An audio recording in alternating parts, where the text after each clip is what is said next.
Eles acharam que podiam roubar meu império e meu coração. Mas se esqueceram de uma coisa. Eu construí os dois. Cada arranha-céu que a Arqué ergueu, cada linha de código que revolucionou a arquitetura sustentável, nasceu da minha mente. Mesmo que o rosto sorridente de Juliano estampasse as capas da Exame. Se você já está sentindo o cheiro de reviravolta no ar, se inscreva no canal e me conta nos comentários de que cidade você está acompanhando essa jornada. Por 15 anos, eu fui a engrenagem invisível, a COO, que operava nos bastidores do nosso império multibilionário na Faria Lima. Eu não me importava com os holofotes. Eu me deliciava com a complexidade dos sistemas, com a perfeição da nossa sinfonia. Ele era o maestro carismático. Eu era a compositora silenciosa. Acreditava piamente que nosso sucesso era um monumento ao nosso amor e à nossa parceria. Um testemunho de que, juntos, éramos imbatíveis. Eu lhe entreguei meu brilhantismo de bandeja, confiando que ele o protegeria como a joia mais rara, sem jamais perceber que, para ele, eu era apenas a primeira fase de um projeto muito mais sombrio. Meu universo não se apoiava apenas em um pilar, mas em dois. O segundo, talvez ainda mais sólido que o primeiro, era Carolina. Carol não era apenas a diretora jurídica da Arqué. Ela era minha confidente, a testemunha de cada dúvida e de cada vitória desde os dias da faculdade. Era a irmã que a vida me deu. A pessoa para quem eu ligava antes mesmo de contar as novidades para Juliano. Nossos jantares a três eram uma instituição, repletos de risadas, planos para o futuro e um sentimento de pertencimento que eu considerava inabalável. Nós éramos uma trindade, o casal modelo do mundo corporativo e sua leal escudeira. Eu via a admiração nos olhos dela, a forma como defendia nossos interesses com uma ferocidade que me comovia, e sentia uma gratidão profunda. Minha confiança neles não era apenas grande, era absoluta, cega. Uma fundação de granito sobre a qual construí minha vida inteira, sem saber que eles já haviam passado anos, metodicamente, perfurando o alicerce para implantar os explosivos. O caminho de volta do motel na Marginal Pinheiros para o nosso apartamento nos Jardins foi a viagem mais longa da minha vida. Cada farol vermelho parecia um ponto final em um capítulo que eu não sabia que estava escrevendo. O cheiro de chuva no asfalto se misturava ao gosto metálico da traição na minha boca. A imagem deles dois, a surpresa nos olhos de Carol, a irritação fria no rosto de Juliano, se repetia em um loop infernal na minha mente. Mas por baixo da onda avassaladora de dor, algo mais duro e frio começava a se formar. Você não devia estar aqui. Aquilo não era a fala de um marido culpado, era a ordem de um adversário. O documento na mesa de cabeceira, protocolo Rouxinol, era a verdadeira obscenidade daquela cena. O caso deles era uma distração, uma cortina de fumaça para esconder o incêndio que planejavam na minha vida. O choque começou a ceder, e em seu lugar, uma clareza gélida e assustadora tomou conta. As lágrimas que escorriam pelo meu rosto não eram mais de tristeza. Eram de raiva. Eram de combustível. Na manhã seguinte, executei o primeiro ato da minha nova vida, o papel da vítima. Entrei na cozinha, onde Juliano bebia seu café expresso como se nada tivesse acontecido, e desmoronei. Mas foi uma demolição controlada. Falei apenas da traição, do beijo, da nossa história. Gritei sobre a nossa cama, sobre as promessas, sobre a humilhação de encontrá-lo com a minha melhor amiga. Eu dei a ele o roteiro que ele esperava. O drama passional que um homem com seu ego precisava para se sentir no controle. Observei-o atentamente, por trás do véu de lágrimas falsas. Vi o alívio sutil em seus ombros quando percebeu que eu não mencionara o documento. Ele me abraçou, proferindo palavras vazias sobre erro e confusão, e eu senti o cheiro do perfume de Carol em sua camisa. Naquele abraço, ele via uma esposa quebrada que ele poderia manipular. Eu via um inimigo que acabara de me entregar sua principal fraqueza, a arrogância de me subestimar. Ele achava que a guerra era pelo coração dele. Mal sabia ele que a batalha seria pela alma da Arqué. Os dias que se seguiram foram um teatro do absurdo. Carol me ligava, chorando, pedindo perdão, dizendo que foi um momento de fraqueza, um erro terrível. Eu a ouvia, soluçando do outro lado da linha, e respondia com monossílabos, permitindo que ela acreditasse que eu estava paralisada pela dor. Juliano me tratava com uma delicadeza condescendente, sugerindo que eu tirasse uma licença, que me afastasse da empresa para colocar a cabeça no lugar. Eles estavam me isolando, me empurrando para fora do tabuleiro enquanto moviam suas peças finais. Aceitei tudo. Deixei que me vissem como uma boneca de porcelana estilhaçada. Passei os dias no nosso apartamento, olhando para o vazio, enquanto eles, sem dúvida, se encontravam na sala de reuniões para celebrar o quão fácil havia sido. Minha dor se tornou meu disfarce perfeito. Minha suposta fragilidade era a armadura mais impenetrável que eu poderia ter forjado. Eles me deram tempo. E tempo era a única coisa que eu precisava para transformar meu luto em um plano de batalha.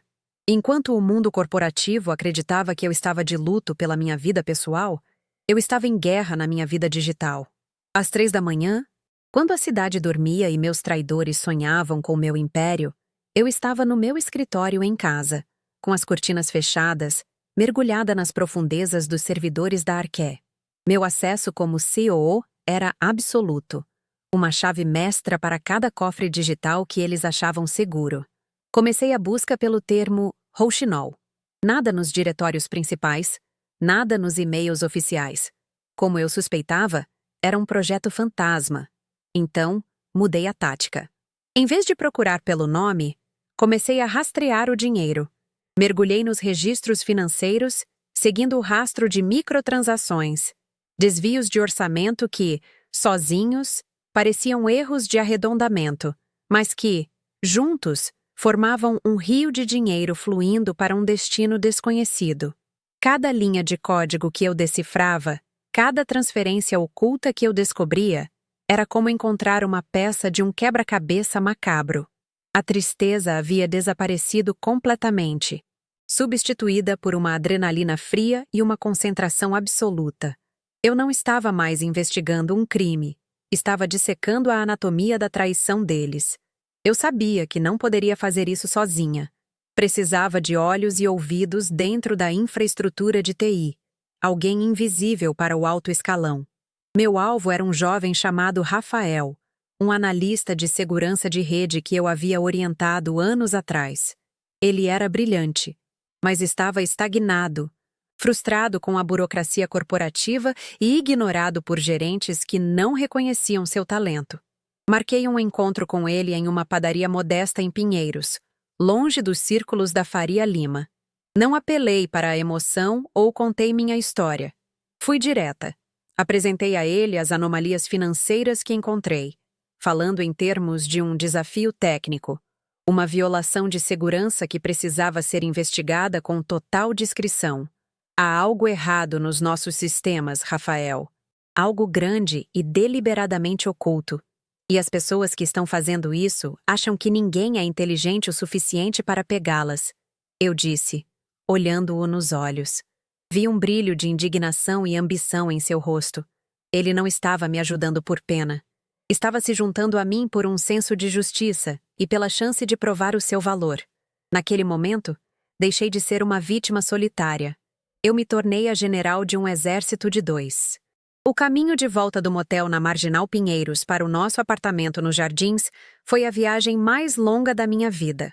Cada farol vermelho parecia um ponto final em um capítulo que eu não sabia que estava escrevendo. O cheiro de chuva no asfalto se misturava ao gosto metálico da traição na minha boca. A imagem deles dois, a surpresa nos olhos de Carol, a irritação fria no rosto de Juliano, se repetia em um loop infernal na minha mente. Mas por baixo da onda avassaladora de dor, algo mais duro e frio começava a se formar. Você não devia estar aqui. Aquilo não era a fala de um marido culpado, era a ordem de um adversário. O documento na mesa de cabeceira, protocolo Rouxinol, era a verdadeira obscenidade daquela cena. O caso deles era uma distração, uma cortina de fumaça para esconder o incêndio que planejavam na minha vida. O choque começou a ceder, e em seu lugar, uma clareza gélida e assustadora tomou conta. As lágrimas que escorriam pelo meu rosto não eram mais de tristeza, eram de raiva, eram de combustível. Na manhã seguinte, executei o primeiro ato da minha nova vida, o papel da vítima.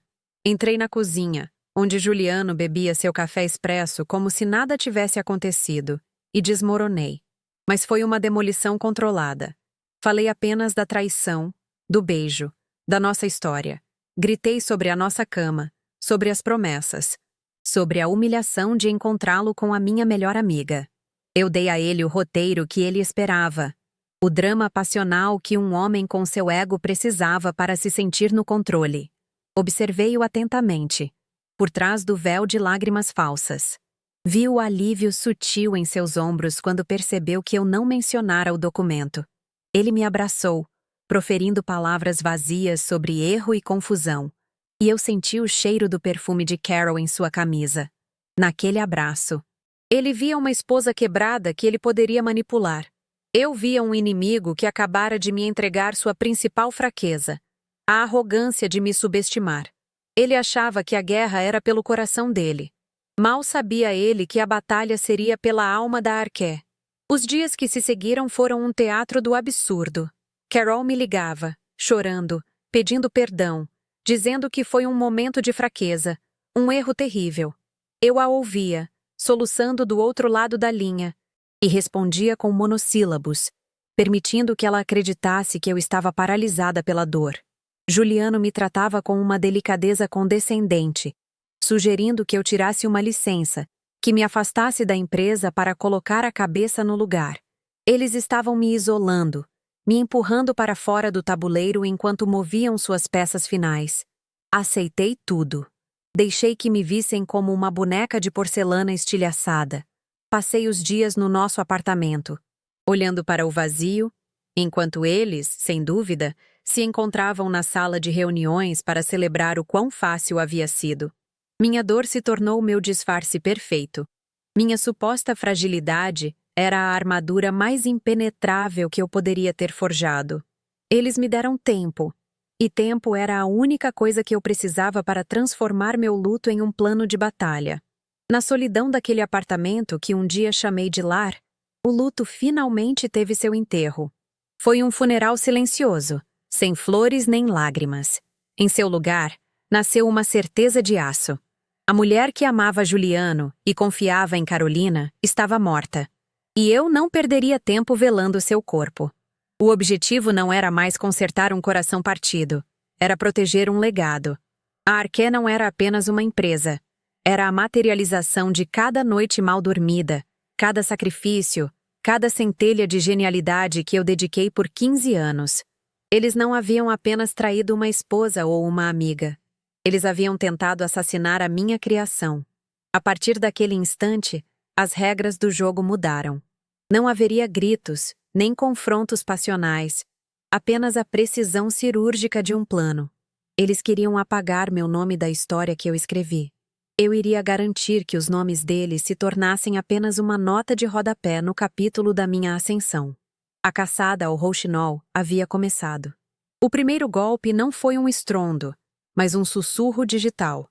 Com a ajuda de Rafael, que operava como um fantasma nos servidores, inseri a primeira linha de um código elegantemente destrutivo nos modelos de projeção financeira do protocolo rouxinol. Não era um vírus que apagava dados. Era mais sutil, mais perverso. Era um agente de caos que alterava sutilmente as variáveis de risco, inflando as projeções de lucro em cenários de alta alavancagem. Eu estava transformando a ferramenta de planejamento deles em uma bússola que apontava para um precipício, disfarçado de paraíso fiscal. Enquanto Juliano e Carol acreditavam estar lendo o mapa para o tesouro, eu estava, na verdade, reescrevendo-o para guiá-los diretamente para a sua ruína. Eles usaram a tecnologia que eu implementei para me trair. Era poético que eu usasse a mesma tecnologia para desmantelá-los, bit por bit. O segundo passo era psicológico. Uma isca preparada especificamente para o ego insaciável de Juliano. Sabendo de sua obsessão por superar um rival do setor, Ricardo Montenegro, plantei, através de um canal de notícias financeiras anônimo que Rafael controlava, um boato sobre um fundo de investimento de Dubai que buscava agressivamente uma parceria em projetos de infraestrutura verde na América Latina. O boato era falso, mas continha todos os ingredientes que Juliano adorava: exclusividade, prestígio internacional e, o mais importante, a chance de dar uma rasteira em Montenegro, que também cobiçava o mercado do Oriente Médio. Eu sabia que ele morderia a isca.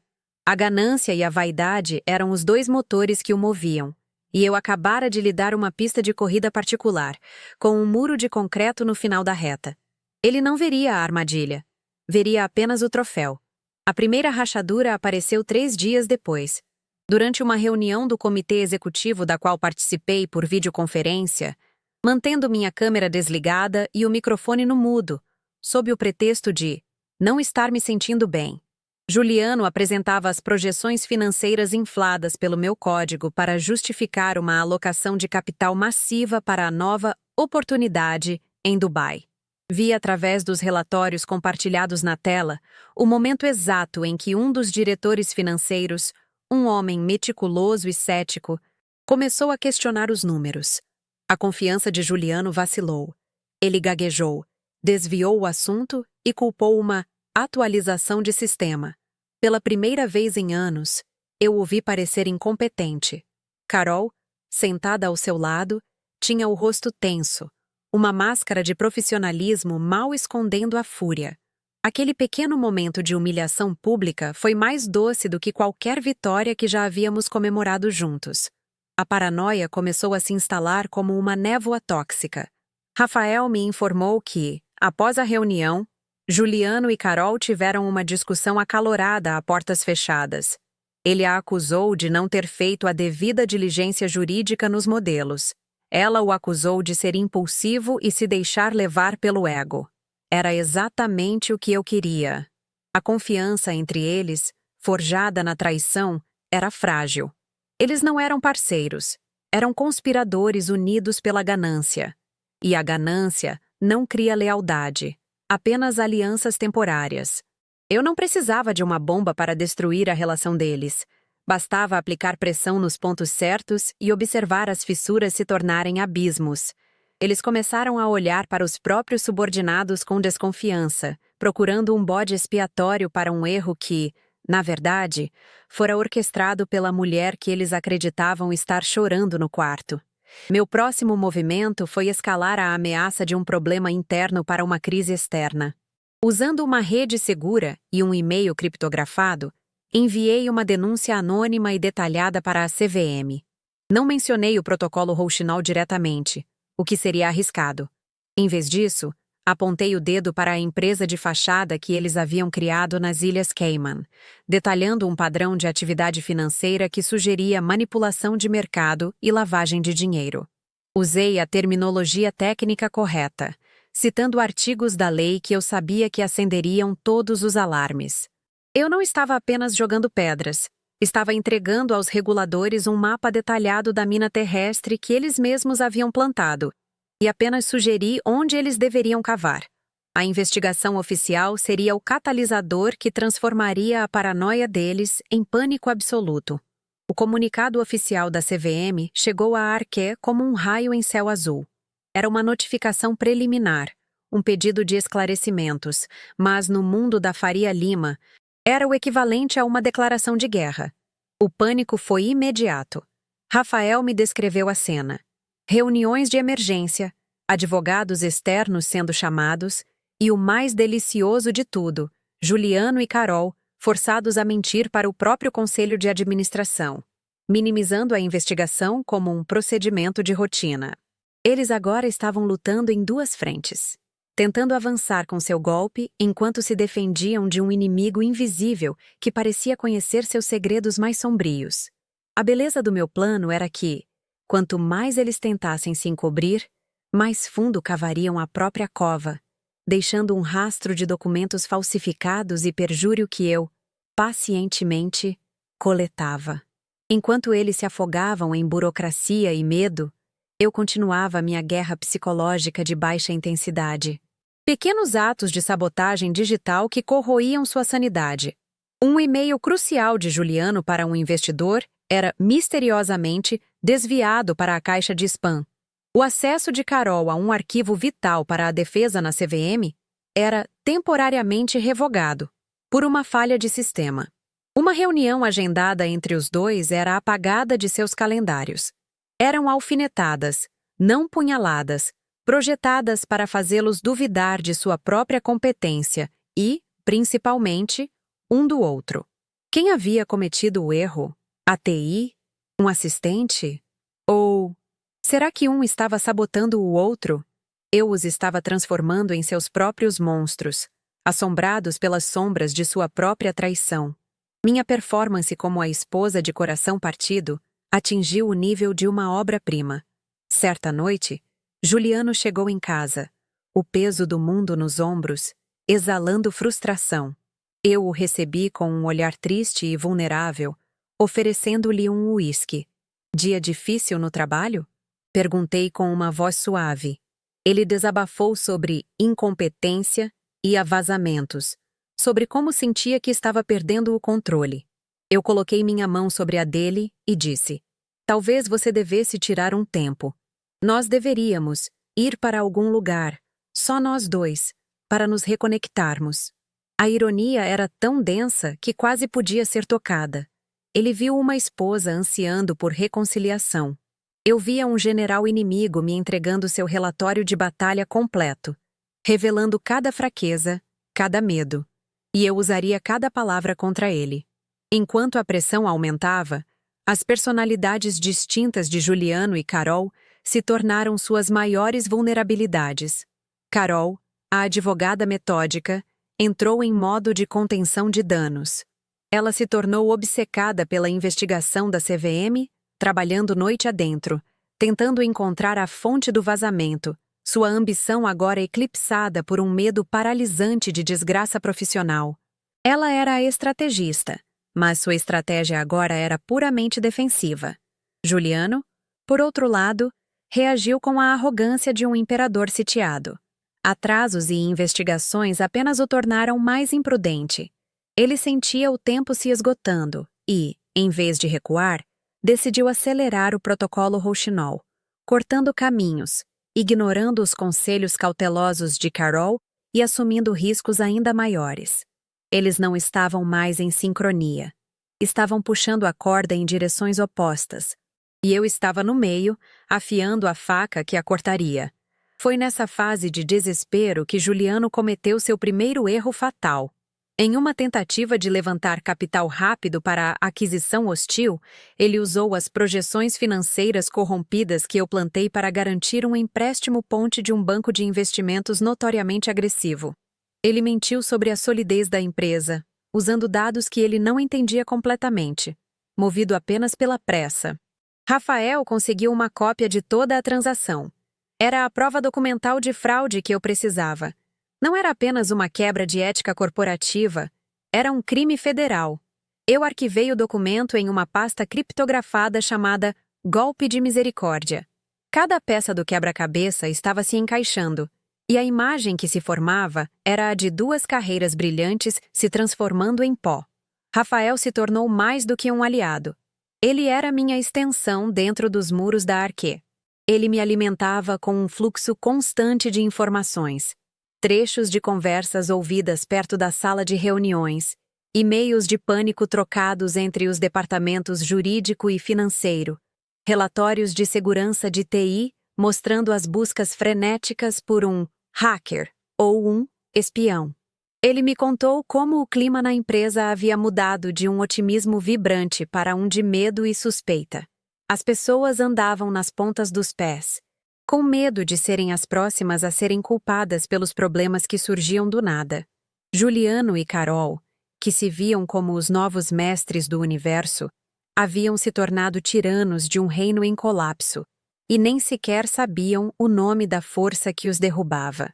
A satisfação que eu sentia não era quente e passional, mas fria e precisa.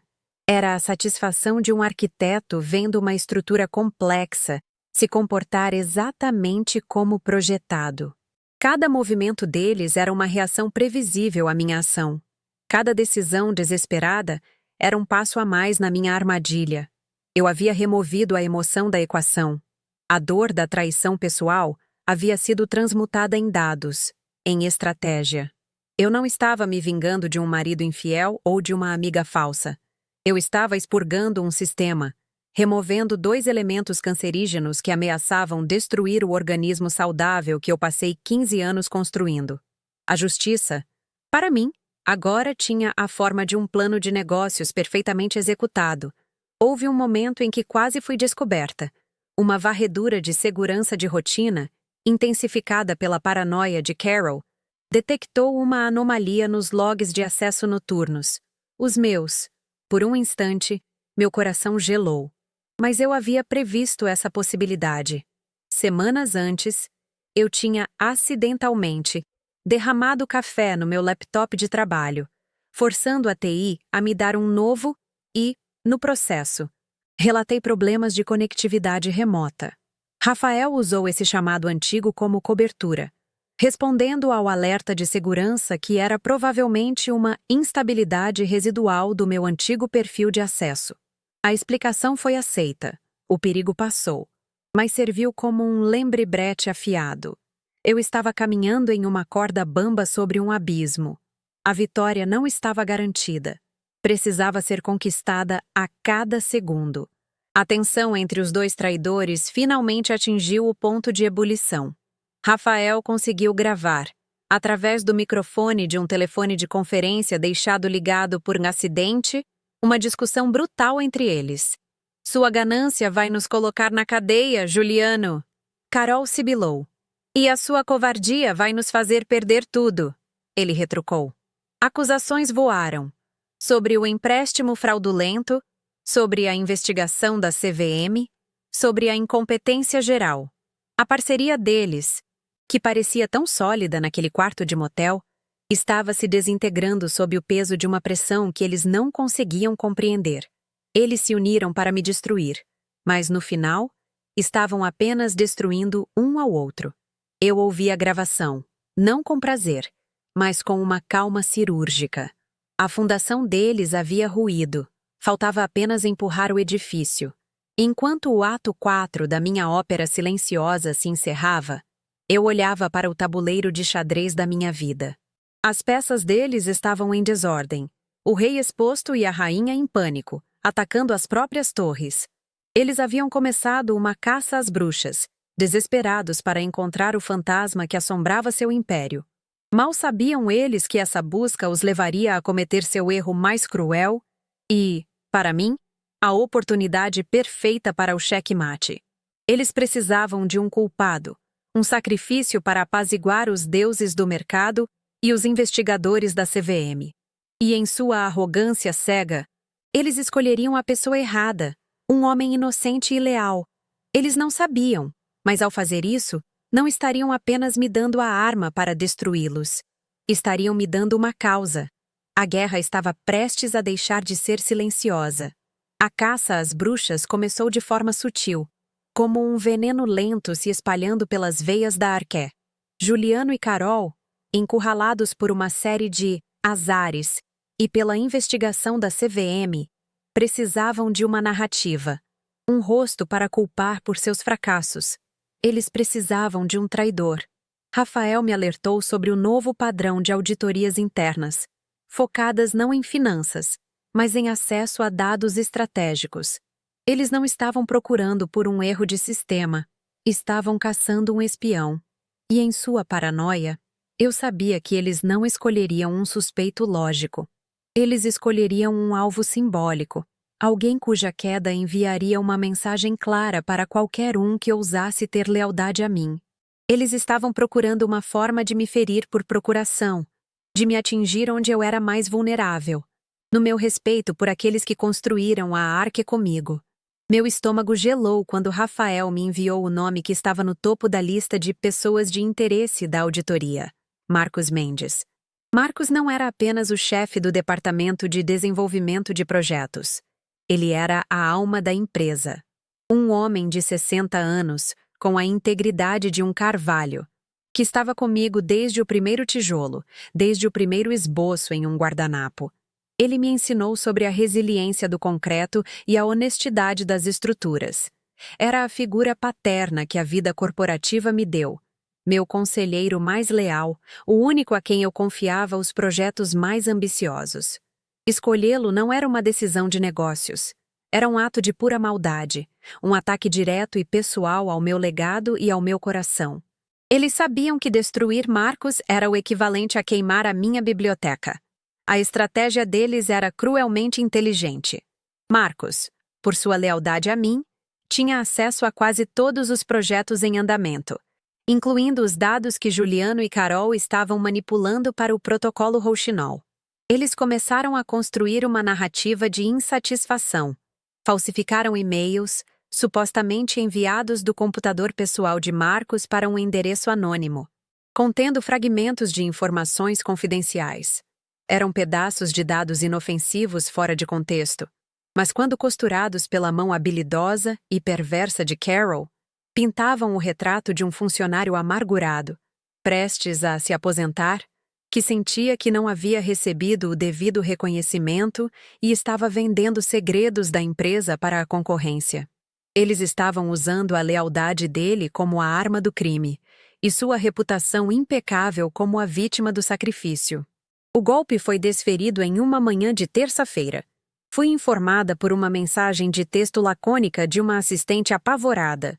Marcos foi chamado para a sala do conselho, com a Carol e 2 seguranças. Fiquei paralisada. Eu, que havia orquestrado cada movimento neste jogo de xadrez por semanas, estava completamente impotente para impedir este. Eu só podia imaginar a cena. Marcos, confuso, entrando na sala onde ele havia apresentado tantos projetos vitoriosos, sendo confrontado por Carol, a mulher que ele conhecia como minha melhor amiga, acusando-o da mais vil das traições.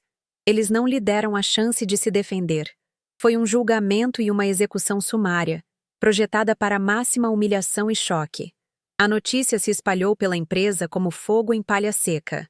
Marcos Mendes, o pilar da Arqué, escoltado para fora do prédio com uma caixa contendo seus pertences de 20 anos. A mensagem era clara e brutal. Ninguém estava seguro. O medo se tornou a nova cultura corporativa. Rafael me disse que o silêncio nos andares era ensurdecedor. A lealdade foi substituída pela suspeita. Juliano e Carol haviam sacrificado seu peão mais valioso, não para vencer o jogo, mas para aterrorizar as outras peças. E naquele momento, algo dentro de mim mudou fundamentalmente. A frieza estratégica que me guiara até então foi subitamente aquecida por uma fúria incandescente. Isso não era mais sobre negócios. Era sobre honra. E eu iria queimar o reino deles até o chão para restaurar a de um homem bom. Naquela noite, a guerra silenciosa se tornou uma cruzada pessoal. A ideia de vingança por um coração partido parecia trivial, quase infantil, em comparação com a necessidade visceral de justiça por Marcos. Eles haviam cruzado uma linha moral da qual não havia retorno. Eles não apenas me traíram, eles profanaram os próprios valores sobre os quais a Arqué foi fundada. Eles usaram um homem inocente como um escudo humano para proteger sua ganância. Meu plano original de uma morte lenta por 1000 cortes digitais não era mais suficiente. Eles não mereciam uma derrota estratégica. Mereciam a aniquilação pública. A aniquilação total. A partir daquele momento, cada ação que eu tomasse não seria para recuperar minha empresa, mas para garantir que Juliano Matos e Carolina Azevedo se tornassem sinônimos de desgraça no mundo corporativo. A complicação que eles criaram, no entanto, era mais perigosa do que eu imaginava. Para dar credibilidade à farsa, Carol usou o incidente para justificar um bloqueio de segurança em toda a rede, até que a investigação interna seja concluída. Anunciou ela em um e-mail para toda a empresa. Certos níveis de acesso serão reavaliados e os protocolos de segurança de rede serão elevados ao nível máximo. Na prática, Isso significava que minhas chaves mestras de Cole foram restringidas. As portas dos fundos que Rafael usava foram seladas. De repente, eu estava cega. O fluxo de informações que era minha linha de vida foi cortado. Eles achavam que estavam se protegendo do espião que eles mesmos inventaram, mas, na verdade, haviam me enjaulado, me isolando de minhas próprias armas. Foi o meu momento de quase fracasso. Por 48 horas, eu não tive nada.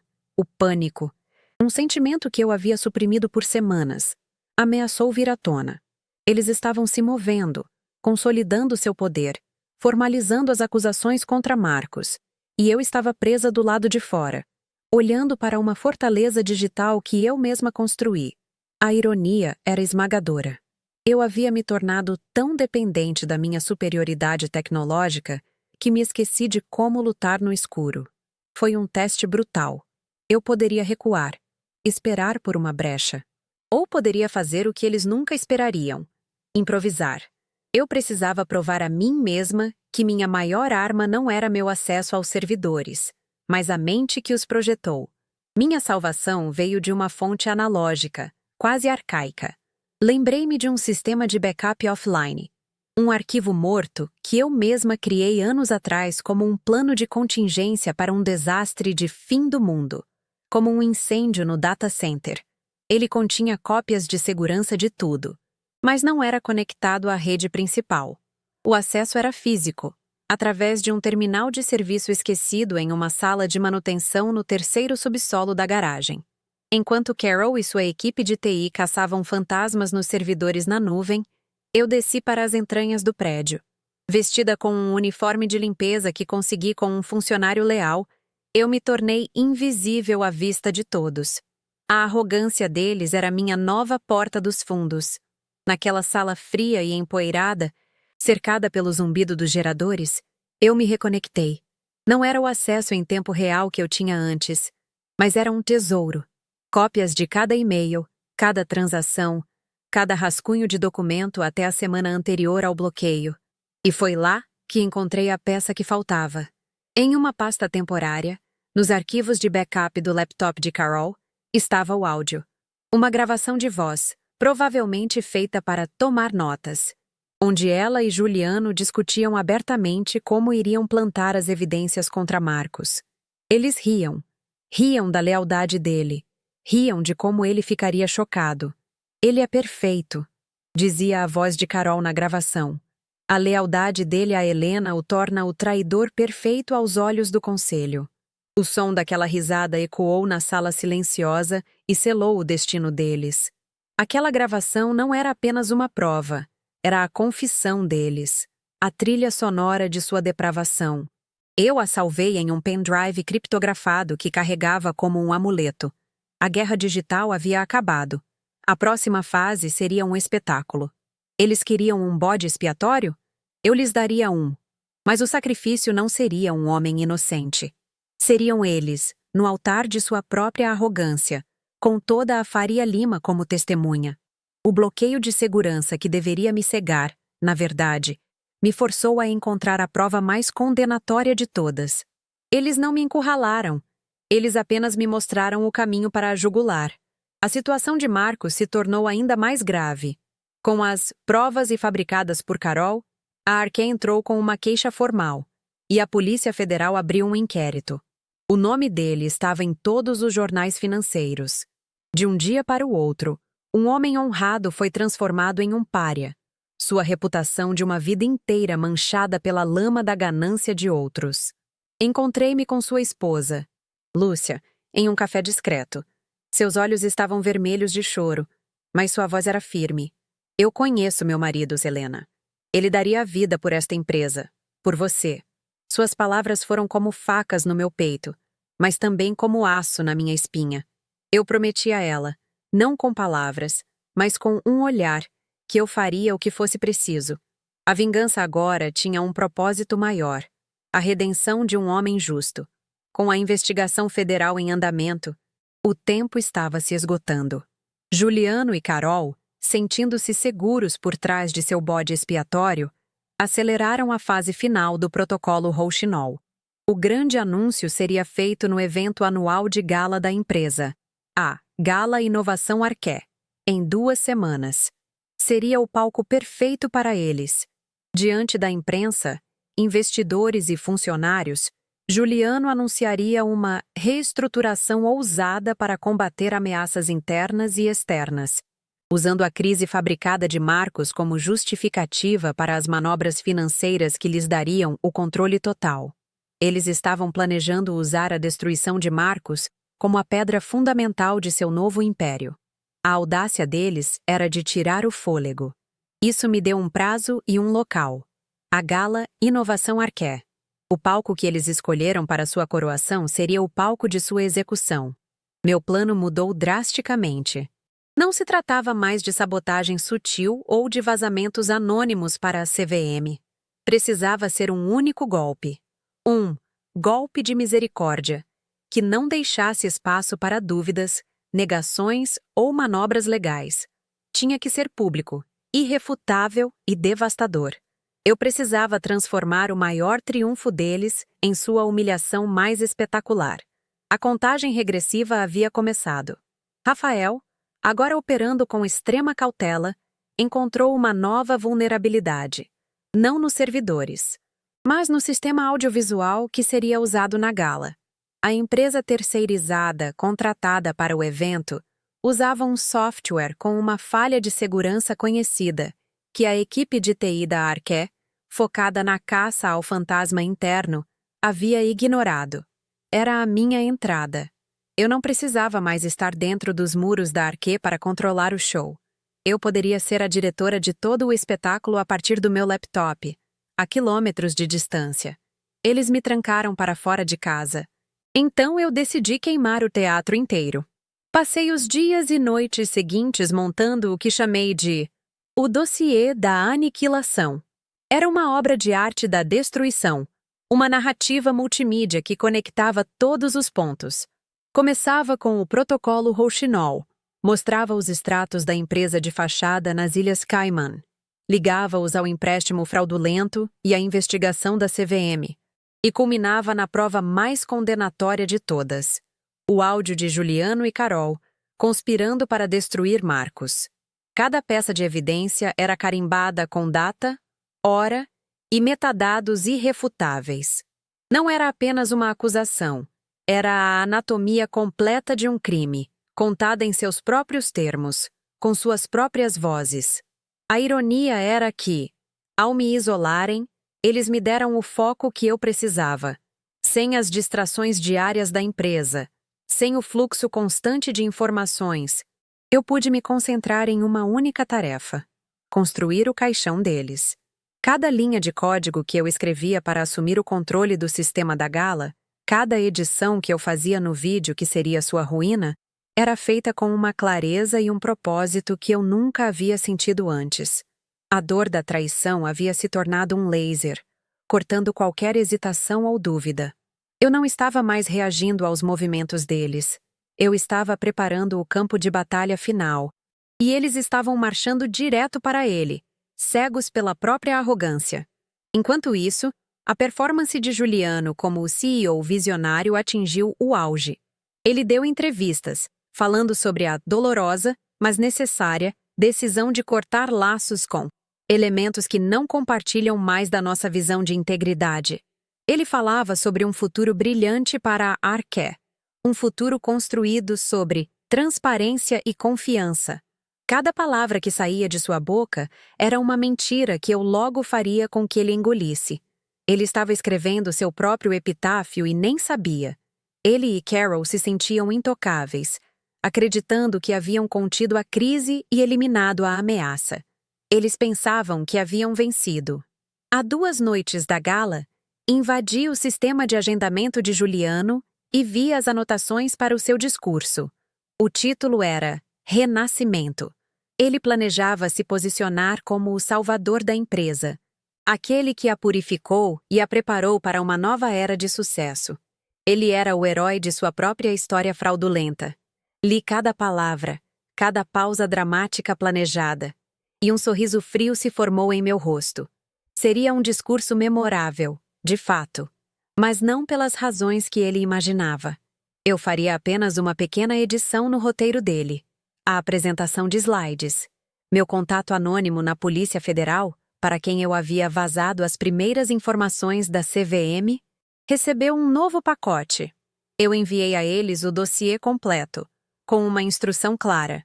Não hajam até receberem um sinal meu. O sinal será o evento da Gala Inovação Arqué, transmitido ao vivo.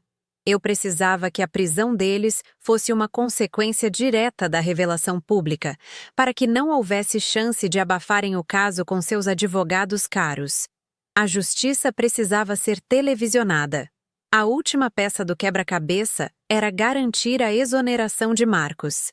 No mesmo pacote para a PF, destaquei a gravação de áudio e as provas da fabricação de evidências. Expliquei que a vida de um homem inocente estava em jogo.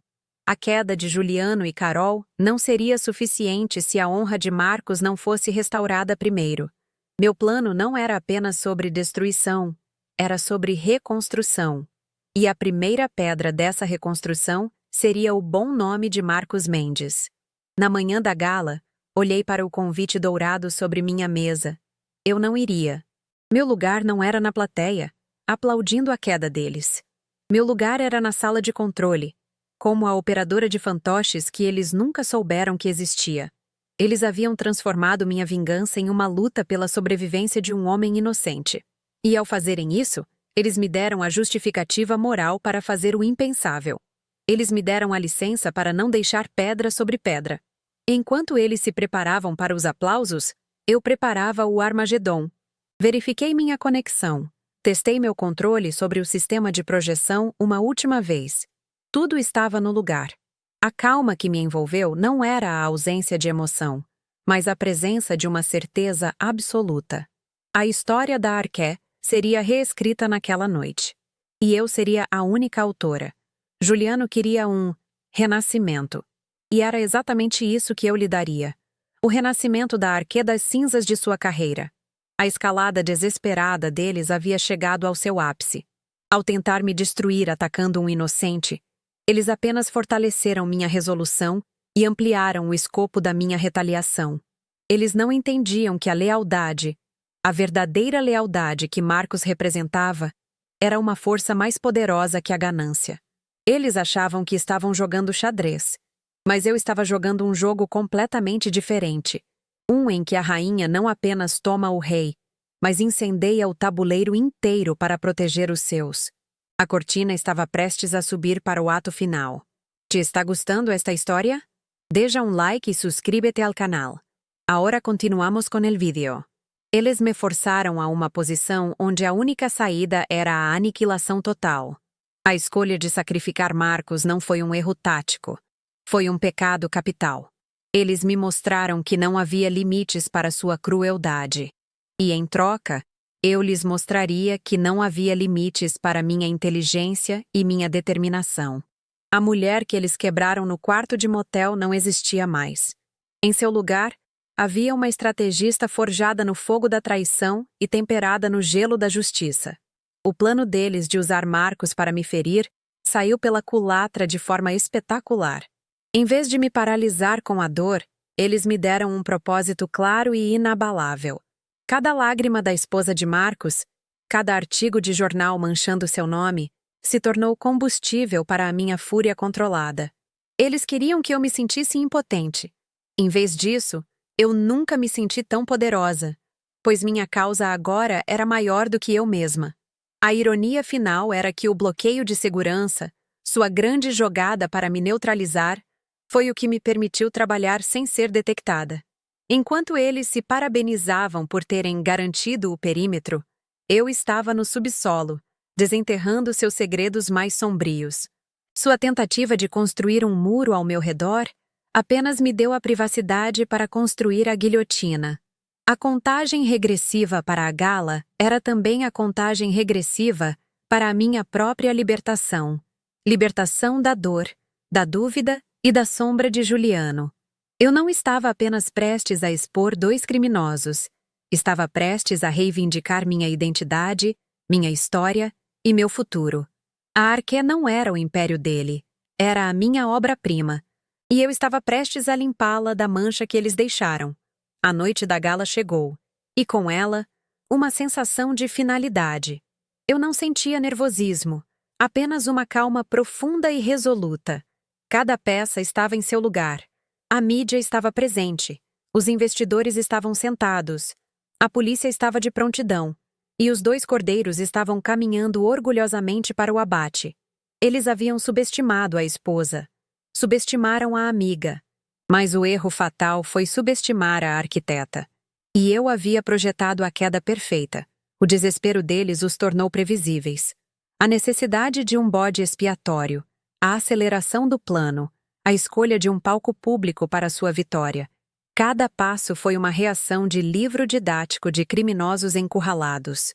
E eu usei essa previsibilidade contra eles, transformando cada movimento desesperado em um prego em seu próprio caixão. A luta não era mais pela alma da Arqué, era pela sua própria definição. Seria uma empresa definida pela ganância e traição de Juliano e Carol? Ou pela integridade e brilhantismo personificados por pessoas como Marcos? Naquela noite, eu daria a resposta. E seria uma resposta que ecoaria por toda a Faria Lima por anos. A história que eles tentaram apagar, a minha história como a verdadeira força por trás da Arqué, estava prestes a ser contada da forma mais dramática possível. E seria contada não por mim, mas pelas próprias palavras e ações deles, projetadas em uma tela de 10 metros de altura para que o mundo inteiro visse. A verdade, eu aprendi, é a arma de vingança mais elegante. A guerra silenciosa estava prestes a se tornar ensurdecedora. O sussurro nos servidores se transformaria em um grito de verdade que abalaria os alicerces do mundo corporativo. Eles queriam um legado. Eu lhes daria um, o de serem o exemplo definitivo de como a arrogância e a traição sempre, inevitavelmente, levam à ruína. O espetáculo estava prestes a começar. Do meu posto de comando, um apartamento minimalista alugado sob um nome falso com vista para a Ponte Estaiada, eu assistia à transmissão ao vivo da Gala Inovação Arqué. A imagem era cristalina. Via o salão de festas do Hotel Unique, um mar de smokings e vestidos de alta costura. A elite da Faria Lima reunida para celebrar o homem que eles acreditavam ser um gênio. O som ambiente captava o tilintar de taças de champanhe e o zumbido satisfeito do poder e do dinheiro. Eles estavam todos ali, testemunhas inconscientes de uma execução pública. Meu coração não batia mais rápido. Minha respiração era estável. Eu era a calma no centro do furacão que estava prestes a invocar. Em minha tela, um único botão vermelho pulsava suavemente. Um coração digital esperando o comando para parar outros 2, de forma figurada e definitiva. Eu não sentia ódio, nem mesmo prazer. Apenas a certeza fria e inevitável de um cálculo matemático chegando à sua única solução possível. Juliano subiu ao palco sob uma onda de aplausos. Ele sorria. O sorriso de $1 bilhão que havia enganado a todos, inclusive a mim, por tanto tempo. Ele se posicionou no púlpito, ajustou o microfone e esperou o silêncio. Renascimento, ele começou, sua voz ressoando com uma falsa humildade. Esta noite, celebramos não apenas o sucesso da Arqué, mas seu renascimento. Eu podia sentir a arrogância em cada sílaba. Ele se via como um imperador, purificando seu reino. Enquanto ele falava sobre integridade e futuro, meu dedo pairava sobre o teclado. Eu lhe daria o renascimento que ele prometeu, mas seria um batismo de fogo e vergonha. O roteiro dele terminaria ali. O meu estava prestes a começar. Com um único clique, o fantasma na máquina despertou. A vingança não seria um prato servido frio. Seria um banquete servido ao vivo para uma plateia de tubarões famintos. A tela gigante atrás de Juliano piscou. O logo da Arqué desapareceu, substituído não por gráficos de crescimento, mas por extratos bancários. Linha por linha, as transferências para a empresa de fachada nas Ilhas Cayman apareceram, cada uma com a assinatura digital de Carolina Azevedo em destaque. Um murmúrio percorreu a plateia. Juliano parou no meio da frase, confuso. Ele se virou. E eu pude ver o pânico florescer em seus olhos quando ele reconheceu os documentos. Ele tentou rir, gaguejando sobre uma falha técnica, mas a semente da dúvida já havia sido plantada. Eu comecei pelo dinheiro porque era a linguagem que todos naquela sala entendiam perfeitamente. Era a prova fria e universal do crime. O alicerce sobre o qual eu construiria a catedral de sua ruína. A falha técnica era, na verdade, a correção moral que o sistema deles tanto precisava. Antes que ele pudesse se recuperar, a tela mudou novamente. Agora, exibia uma troca de mensagens de WhatsApp entre ele e Carol. Mas não eram mensagens de amantes. Eram as de conspiradores. Ela está quebrada. A parte emocional vai mantê-la ocupada por semanas, dizia uma mensagem de Juliano. Ótimo. Mantenha o controle do estado emocional da Helena. O protocolo precisa ser concluído sem interferência, respondia Carol. A plateia ficou em um silêncio sepulcral. A traição corporativa era uma coisa, mas a crueldade calculada de usar o coração partido de uma mulher como ferramenta estratégica era outra. Era a prova de sua depravação moral. Eu vi Carol na primeira fila, seu rosto se tornando uma máscara de cera, o sangue drenado de suas feições. Eles não haviam apenas roubado uma empresa. Eles haviam se gabado de sua crueldade. E agora, suas próprias palavras eram suas sentenças. Então, o golpe final. A tela ficou preta, e um som encheu o salão. A voz de Carol, clara e nítida, vinda de uma gravação. Ele é perfeito. A lealdade dele a Helena o torna o traidor perfeito aos olhos do conselho. E então, a risada de Juliano, uma risada presunçosa e cruel que ecoou pelo silêncio atordoado. O Marcos nem vai saber o que o atingiu. O áudio continuou, detalhando o plano para incriminar um homem inocente.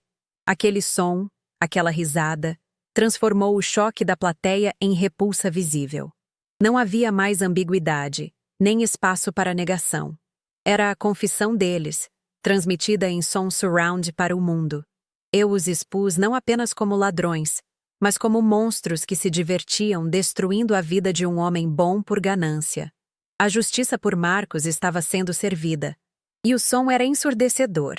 No auge do horror, a tela se dividiu. De um lado, o close-up do rosto pálido e suado de Juliano no palco. Do outro, uma transmissão ao vivo, mas não da polícia invadindo a empresa. A câmera mostrava a porta da casa de Marcos Mendes. 2 agentes da Polícia Federal batiam educadamente. Quando Marcos atendeu, visivelmente abatido, um dos agentes lhe estendeu um documento oficial. Senhor Mendes, disse o agente. Sua voz captada pelo microfone da equipe de notícias que eu havia alertado. Viemos informá-lo que todas as acusações contra o senhor foram retiradas. Estas são suas desculpas formais do Estado.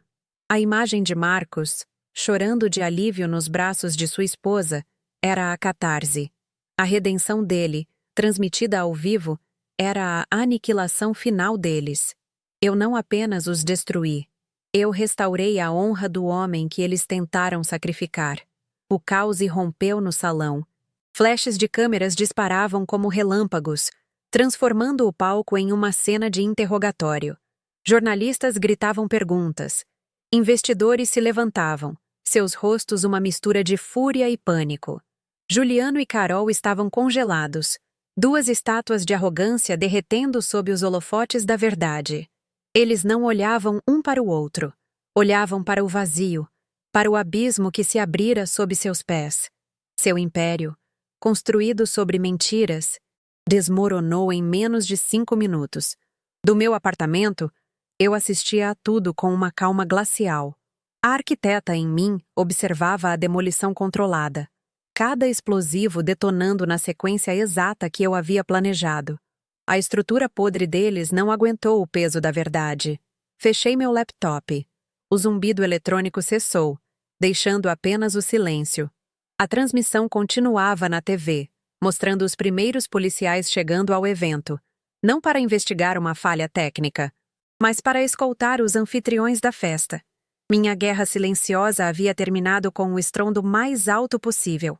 Eles acharam que podiam apagar minha história, mas eu a transformei no epitáfio deles. Eles queriam um renascimento, e eu o entreguei. O renascimento da Arqué, livre de seu câncer. E o renascimento de Helena Sampaio, não mais a sócia silenciosa, não mais a esposa traída, mas a mulher que, quando empurrada para o abismo, descobriu que podia construir uma ponte com as ruínas de seus inimigos e atravessar para o outro lado, mais forte e, finalmente, livre. Eles me forçaram a uma posição onde a única saída era a aniquilação total. A escolha de sacrificar Marcos não foi um erro tático, foi um pecado capital. Eles me mostraram que não havia limites para sua crueldade, e, em troca, eu lhes mostraria que não havia limites para minha inteligência e minha determinação. A mulher que eles quebraram no quarto de motel não existia mais. Em seu lugar, havia uma estrategista forjada no fogo da traição e temperada no gelo da justiça.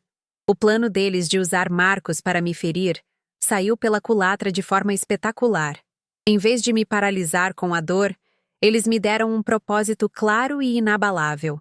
Cada lágrima da esposa de Marcos, cada artigo de jornal manchando seu nome, se tornou combustível para a minha fúria controlada.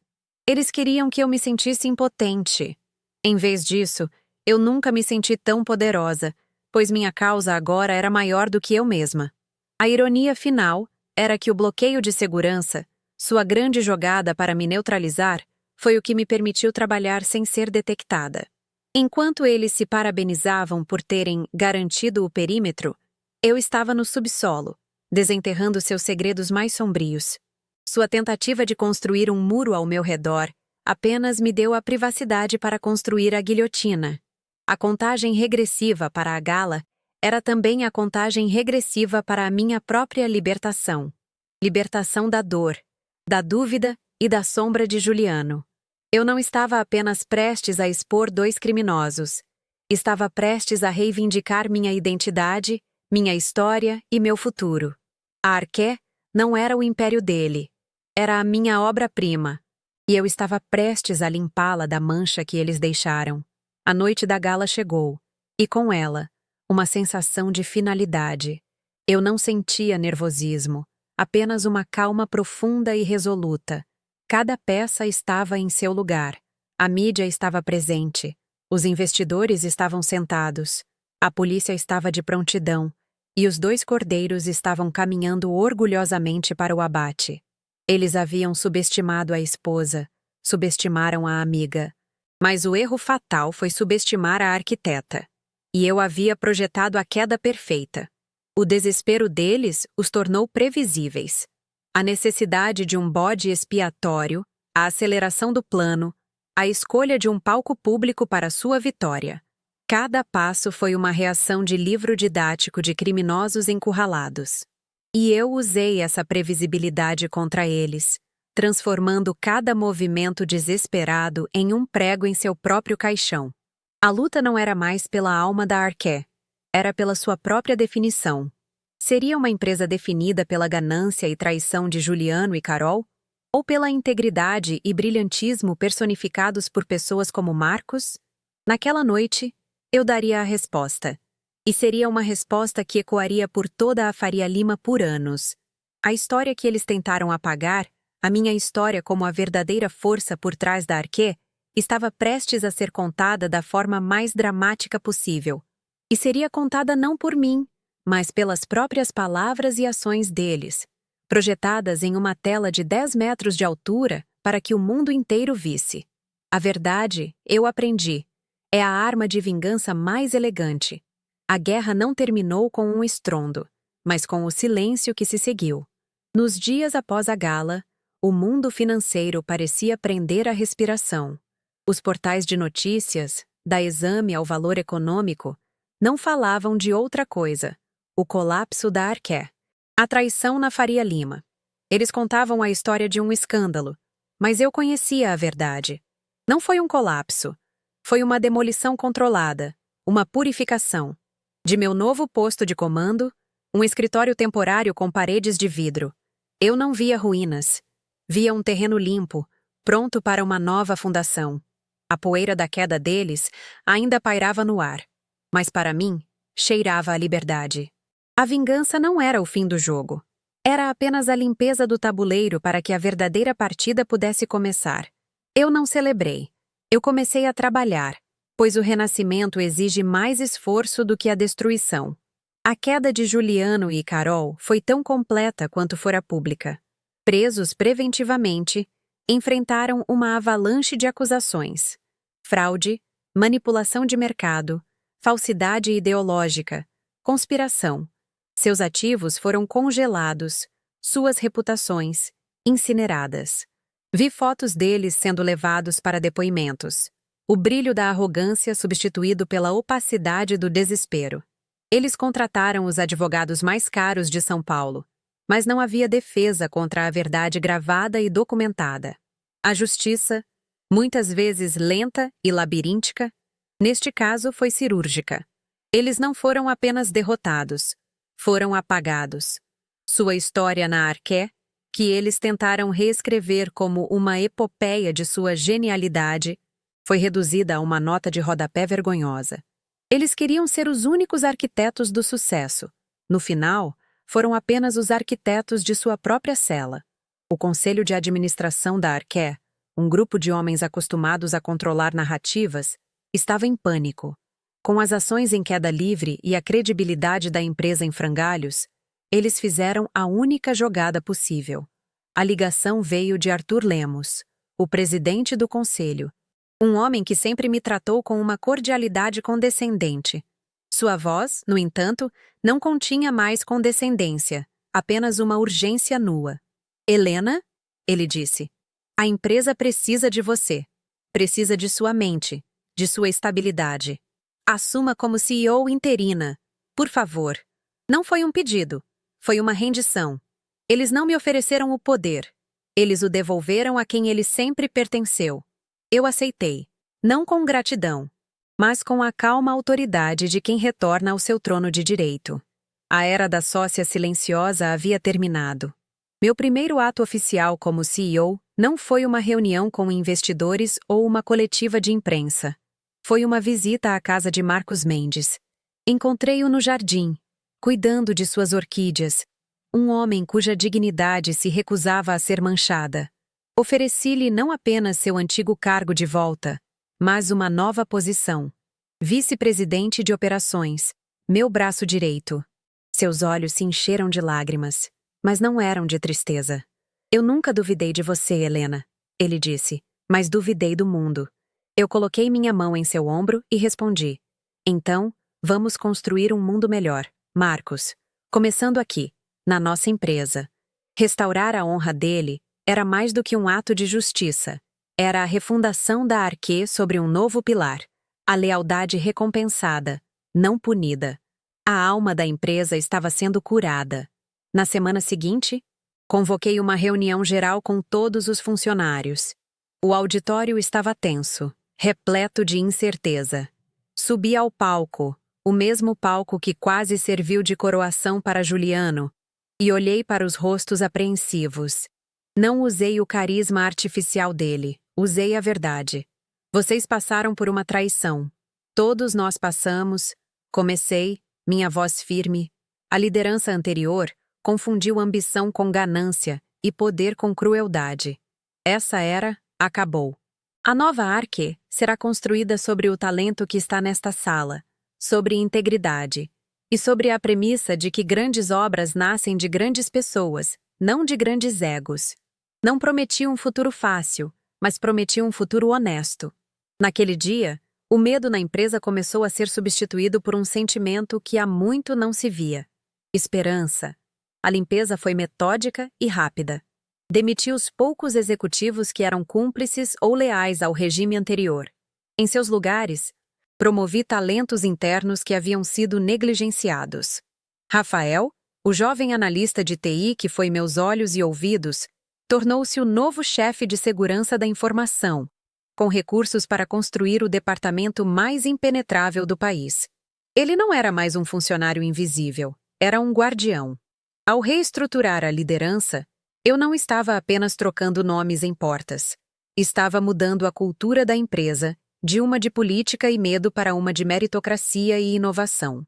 A Arqué estava se tornando, de dentro para fora, a empresa que eu sempre sonhei que ela poderia ser. Com a casa em ordem, voltei meu foco para o mercado. Em uma série de reuniões com investidores e bancos, apresentei um plano de recuperação que não se baseava em promessas vazias, mas em dados, estratégia e na minha inegável competência. Eu não escondi a crise. Eu a encarei de frente, explicando as medidas que estava tomando para garantir que tal violação de confiança nunca mais acontecesse. Minha transparência e meu domínio absoluto sobre cada aspecto do negócio os acalmaram. As ações, que haviam despencado, começaram a se estabilizar e, em seguida, a subir lentamente. Eu não estava apenas salvando a empresa, estava provando que o verdadeiro valor da Arqué nunca esteve no charme de Juliano, mas no cérebro que ele tentou apagar. A transformação pessoal acompanhou a profissional. Vendi o apartamento nos Jardins, aquele mausoléu de memórias falsas, e me mudei para uma cobertura moderna com vista para o Parque Ibirapuera. Doei as roupas, as joias, tudo que me ligava àquela vida de ilusão. Foi um exorcismo. Eu não estava fugindo do passado. Estava me desfazendo do peso morto para poder voar mais alto. A mulher que chorou na Marginal Pinheiros parecia uma personagem de um livro antigo. Uma estranha que eu mal reconhecia. A dor havia sido o casulo. E agora, a metamorfose estava completa. Eu não era mais metade de um casal poderoso. Eu era uma força inteira, autossuficiente e inabalável. A narrativa da mídia mudou drasticamente. De o esposa traída, passei a ser chamada de a Fênix da Faria Lima. Reportagens que antes celebravam Juliano, agora dissecavam minha genialidade estratégica, finalmente me creditando como a verdadeira arquiteta do Império Arqué. Eles me pintaram como uma estrategista implacável, uma mente brilhante que jogou um jogo de xadrez de longo prazo contra seus traidores e venceu de forma espetacular. A ironia era que eles estavam apenas descobrindo a mulher que eu sempre fui, a mulher que eu havia escondido voluntariamente atrás da sombra de um homem menor. Os holofotes que eu antes evitava agora me encontravam, e eu descobri que não me queimavam. Eles apenas iluminavam o caminho à frente. 6 meses depois, a Arqué não estava apenas recuperada, estava prosperando de uma forma que nunca antes. Em uma reunião do conselho, apresentei meu primeiro grande projeto como CEO, Arqué Futuro, uma iniciativa de bilhões de reais para desenvolver cidades autossuficientes e 100% sustentáveis na Amazônia, usando tecnologia que eu havia desenvolvido em segredo por anos. Era ousado, visionário e totalmente meu.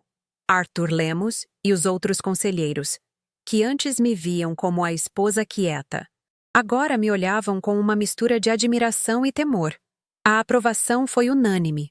Eu não estava mais apenas gerenciando um legado. Estava construindo o meu. Um que seria lembrado pela inovação e integridade, não pelo escândalo. A conclusão legal da minha antiga vida chegou na forma de um envelope discreto do meu advogado. Os papéis do divórcio. Juliano, da prisão, concordou com todos os termos. Ele não tinha nada com que negociar. Ele perdeu a empresa, a fortuna e a liberdade. Carol, igualmente, enfrentava uma longa sentença e a desonra permanente de ter seu nome cassado da OAB. O protocolo Rouxinol havia sido executado, afinal. Mas o resultado final foi a transferência de todos os ativos, poder e controle para a única pessoa que eles achavam que não contava na equação. Eu. Olhei para os papéis, assinei meu nome e não senti nada. Era apenas o último registro contábil de uma dívida que já havia sido paga com juros. Naquela noite, fiquei em meu escritório, o mesmo que um dia foi de Juliano, e olhei para o mar de luzes de São Paulo. A cidade se estendia abaixo de mim, um testemunho de ambição e resiliência. Eles acharam que podiam roubar meu império e meu coração, mas se esqueceram de uma coisa. Eu construí os dois. E tudo que eu construo, eu posso reconstruir, maior e mais forte do que antes. A dor havia me ensinado uma lição valiosa. A fundação mais sólida não é a confiança nos outros, mas a certeza inabalável em sua própria força. A vingança estava completa, mas o triunfo não estava no passado, na queda deles. Estava no futuro, no horizonte que se abria diante de mim. Meu reinado estava apenas começando. Essa história te mostrou que a verdadeira força vem de dentro? Se você acredita no poder da resiliência, deixe seu comentário e compartilhe este vídeo com alguém que precisa de uma dose de inspiração. Assista a mais uma de nossas histórias incríveis, clicando no vídeo que aparece na tela agora.